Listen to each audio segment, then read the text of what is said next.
শুভ সন্ধ্যা বন্ধুরা। এখন বাজে 7:30। আজকে আমি একটা রেসিপি শেয়ার করব, কাঁচা আমের টক ঝাল মিষ্টি আচার। এই যে দেখতেই পাচ্ছ, এই আমগুলোকে এখন আমি কেটে নেব। চলো কিভাবে আচারটা বানাই শেয়ার করব, দেখতে থাকো। তো আমগুলোকে আমি মুছে নেব শুকনো কাপড় দিয়ে।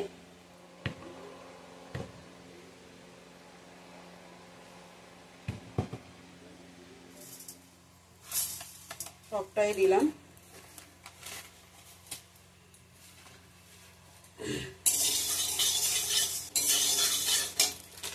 মেথি,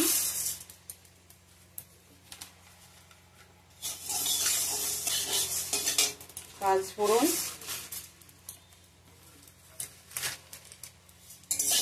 সবগুলো এখন শুকনো খোলায় ভেজে নিব। ভাজা হয়ে গেছে দেখতেই পাচ্ছ। গুড়টাকে জাল করে নেব, জল দিয়ে দেবো সামান্য।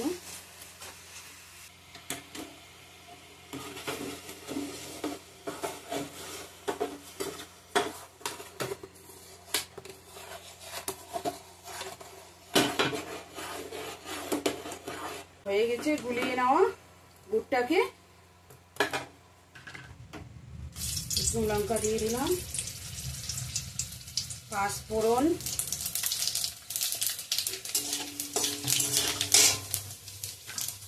একটু আদা দিয়ে দিলাম, কেটে রাখা আমগুলো দিয়ে দেব জল নেই।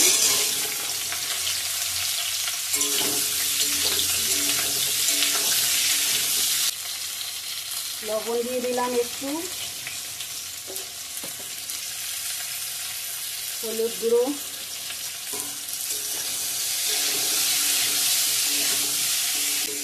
ভালো করে ভেজে নেব।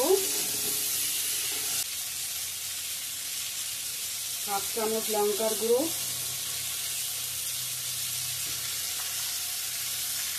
দিয়ে দিলাম।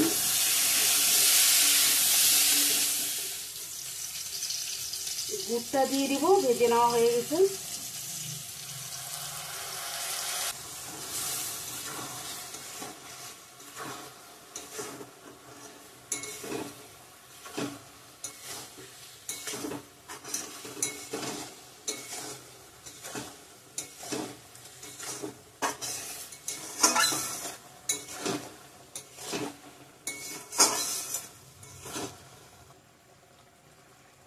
ভালো করে সিদ্ধ করে নেব।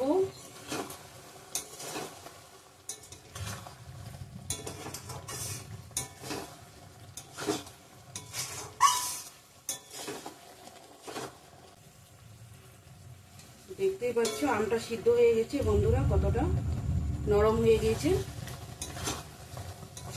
আর একটু জাল করে নেব।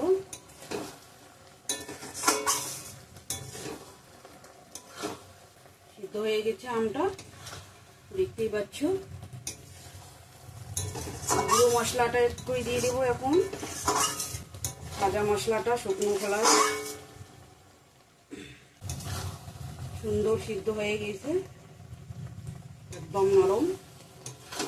ভাজা মশলাটা অ্যাড করে দিয়ে দেবো।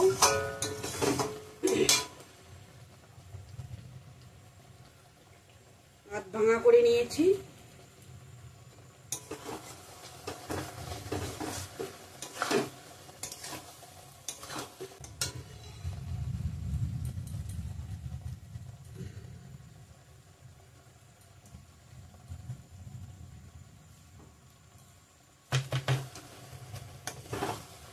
একদম রেডি, খুব সুন্দর সিদ্ধ হয়ে গিয়েছে, নরম।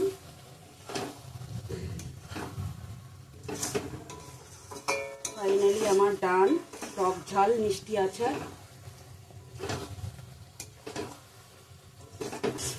ঠান্ডা হলে একটু ঘন হবে, আবার এরকমই নামাবো। ঠিক আছে, আমি কোনো ভিনিগার অ্যাড করলাম না, আমি রাখবো না বেশি দিন, শেষ হয়ে যাবে। তো কীরকম হয়েছে বন্ধুরা কমেন্ট করে জানাবেন। কাঁচা আমের টক ঝাল মিষ্টি আচার। ফাইনালি বাড়িতে বানিয়ে নিলাম। ঠিক আছে, অফ করে দিলাম। সার্ভ করে দেখাবো। তো এই যে বন্ধুরা, সার্ভ করে নিয়েছি। কিরকম হয়েছে ফাইনালি জানাবেন, আচারটা কিরকম হয়েছে। তো ঠিক আছে, আজকের ভিডিওটা এই পর্যন্তই। ভালো লাগলে like, comment, share and subscribe করে দেবেন। ফাইনালি আমার টক ঝাল কাঁচা আমের আচার রেডি।